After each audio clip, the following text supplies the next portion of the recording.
Papar. Sila Pak Simas. 15 minit. Bismillahirrahmanirrahim. Assalamualaikum warahmatullahi wabarakatuh. Pertamanya saya menjunjung kasih di atas titah diraja yang telah disampaikan oleh Kebawah Duli Yang Maha Mulia Seri Paduka Baginda Di-Pertua Agong Sultan Abdullah Ariuddin Mustafa Billah Shah Ibni Almarhum Sultan Haji Ahmad Shah Musta'an Billah, yang pada hemat saya telah merangkumi setiap aspek topik perbincangan di kalangan rakyat jelata pada masa kini. Menyambut titah baginda, saya mulakan dengan dua rangkap pantun. Dahan yang patah kita betulkan, daun selasih di tengah anjung. Raja bertitah kita bahaskan, menjunjung kasih tiada penghujung. Menyapu ranting di tengah laman, daun sehelai hanyut di payah. Raja prihatin, kerajaan budiman. Inilah nilai keluarga Malaysia. Datuk Yang Dipertua, keabsahan kerajaan ini telah pun disahkan oleh Kebawah Duli Yang Maha Mulia Di-Pertua Agong Seri Paduka Baginda Di-Pertua Agong di dalam ucapan titah baginda, dan tidak ada lagi pertikaian terhadap keabsahan kerajaan ini. Dan kita menyambut baik memorandum persefahaman, transformasi dan kestabilan politik yang telah pun ditandatangani semalam bersama dengan pimpinan Pakatan Harapan Pembangkang. Dan apa yang penting untuk kita nyatakan bahawa apa yang telah ditawarkan dan ditandatangani semalam ini tidak lain dan tidak bukan hanyalah penerusan pada agenda yang telah dimulakan oleh Berhormat Paguh sebelum daripada ini. Sebenarnya ia tidak ada apa-apa yang baru melainkan agenda yang sama. Sebab itulah kerajaan yang ada pada hari ini hanyalah meneruskan apa yang telah diletakkan dasarnya oleh Kerajaan Perikatan Nasional sebelum daripada ini. Kalaulah ini dinamakan, sebelum ini dikatakan kerajaan yang gagal, maka sudah tentu Yang Berhormat Paguh tidak akan dilantik sebagai pengurusi Majlis Pemilihan Negara sebagaimana diumumkan oleh Yang Berhormat Perdana Menteri. Justru Datuk Yang Dipertua, kita ingin menyatakan bahawa dasar ini akan terus berjalan, dan titah baginda meminta supaya ahli-ahli parlimen mengedepikan politikin melampau, memantau kejayaan program kerajaan. Beberapa fakta yang tidak dapat dinafikan oleh semua dari sudut ekonomi negara. Belanjawan 2021 adalah belanjawan terbesar bernilai hampir 332.5 bilion ringgit Malaysia. Dan ia telah menyumbang pada hasil KDNK yang meningkat sebanyak 16.1%. Di samping itu, pelaburan langsung asing atau Foreign Direct Investment FDI telah pun meningkat secara drastik pada separuh tahun pertama 2021 dengan rekod pelaburan sebanyak 107.5 bilion ringgit Malaysia.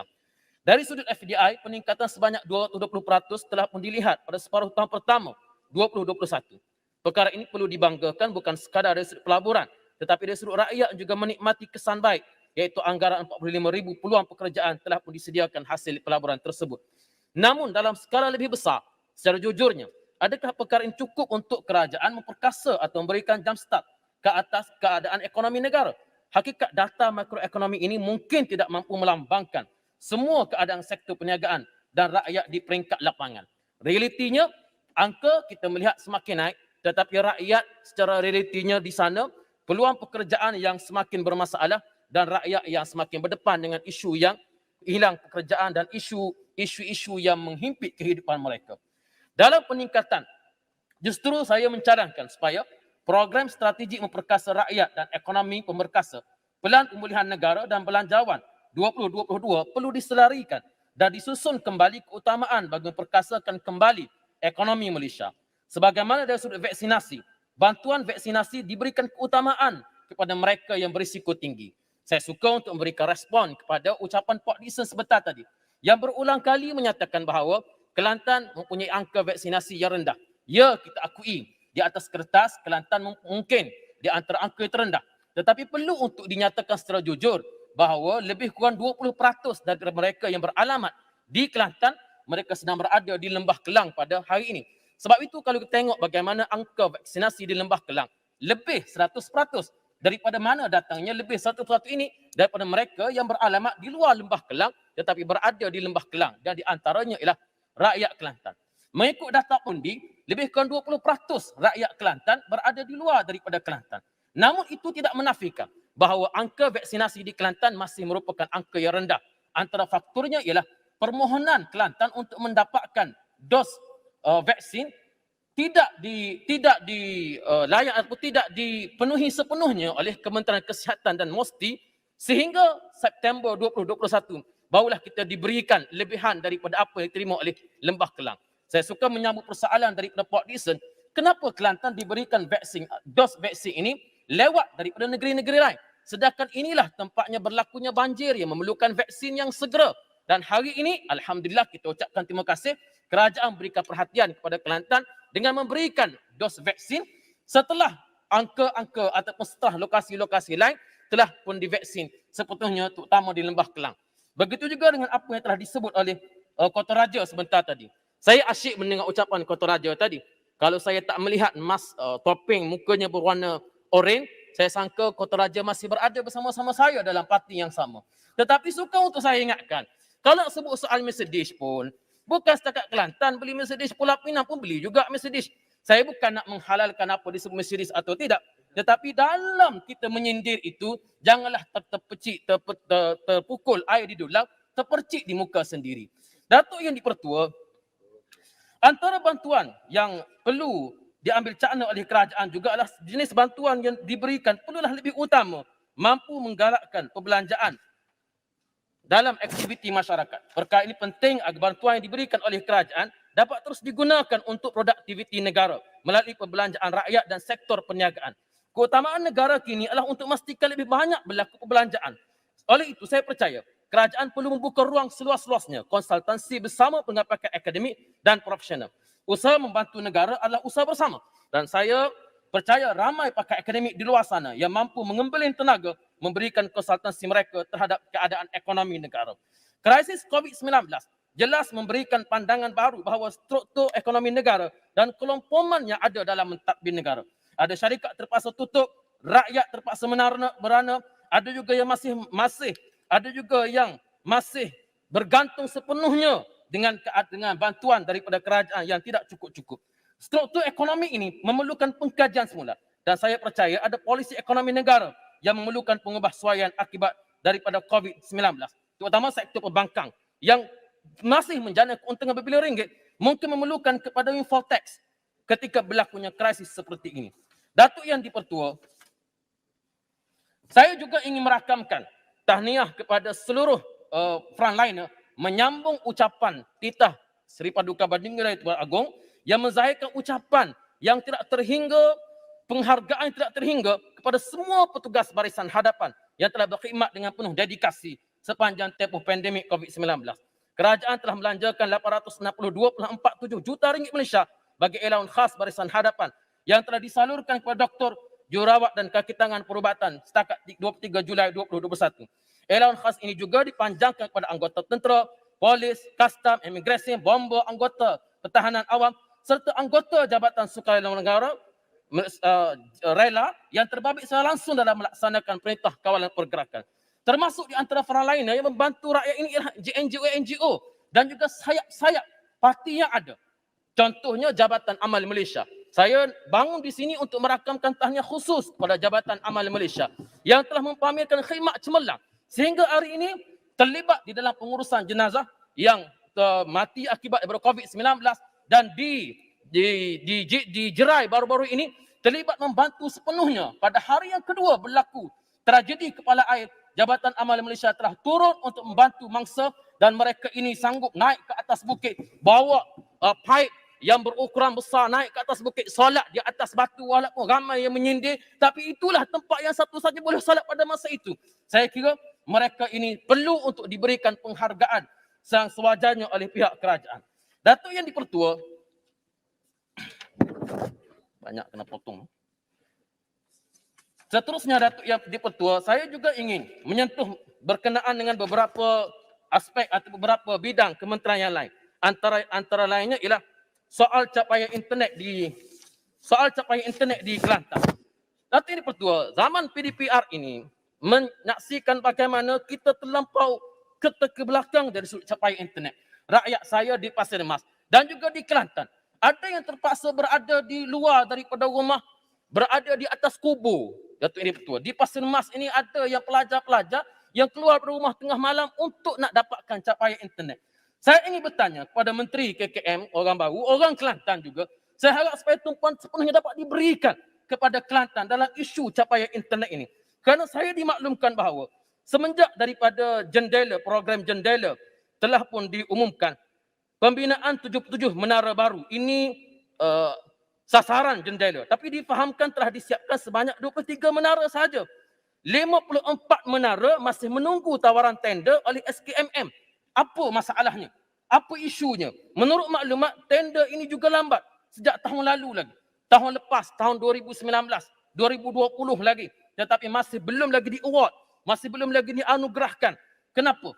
Apakah masalahnya yang berlaku di dalam SKMM sehingga tidak dapat untuk nak melaksanakan program jendela ini sebagaimana yang telah ditawarkan. Begitu juga sasaran jendela Kelantan, sasaran fasa jatuh 2020-2022, liputan sebanyak 83% premis atau 7.5 juta, liputan 4G sebanyak 99.9% dan purata kelajuan internet serta perancangan 5G bermula 2022.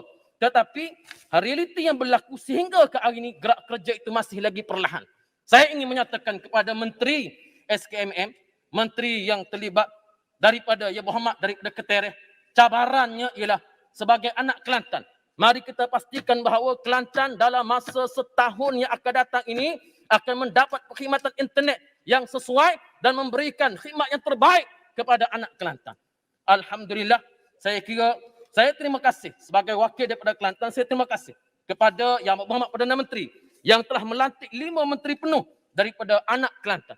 Tetapi ia tidak akan berguna kalau sekiranya kita tidak dapat memanfaatkan peluang ini dengan sebaik mungkin untuk menaik taraf perkhidmatan internet di Kelantan yang sehingga hari ini Datuk Yang di-Pertua usahlah bercakap soal fiber optik dan sebagainya. Untuk line 3G pun masih lagi tersekat-sekat.